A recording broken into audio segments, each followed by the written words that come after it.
Okey, hari ini case customer cari kita, customer saya sendiri lah. Dulu dia beli Voxy dengan saya.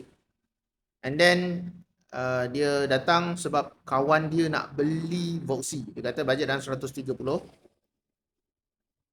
Kita ada untuk Voxy dan Noah dalam 130. Lepas tu saya tanya, abang nak 7 seater atau 8 seater?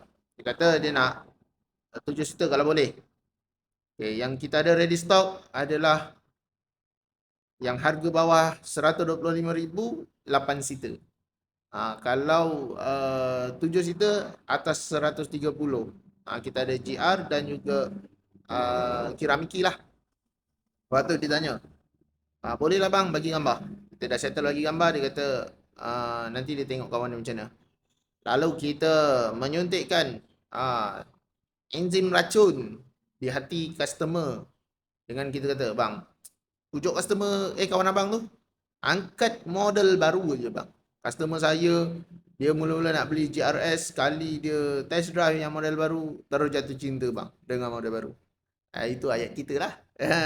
Tapi memang betul, kawan saya customer saya sendiri, dia dah test drive, dia kata betul lebih sedap daripada GR. And then dia kata, boleh lah bang, hantar gambar, kita ada 7 seater, harga kita buka 155. Abang tengok macam mana, cantik tak cantik? Condition macam mana tak? Mantap kan?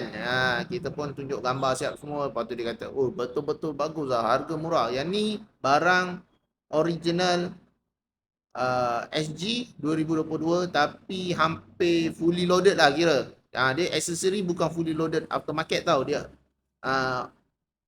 fully loaded original OEM. Dia datang 360 camera. And then dia datang dengan pemanas tempat duduk. Dia ada datang 3 zone aircon. Lepas tu dia datang dengan digital aircon. Lepas tu dia datang dengan ada full head up display pula. Roof monitor, roof monitor, 2 power door, 7 tempat duduk. Lepas tu dia datang lagi dengan safety features dia lah.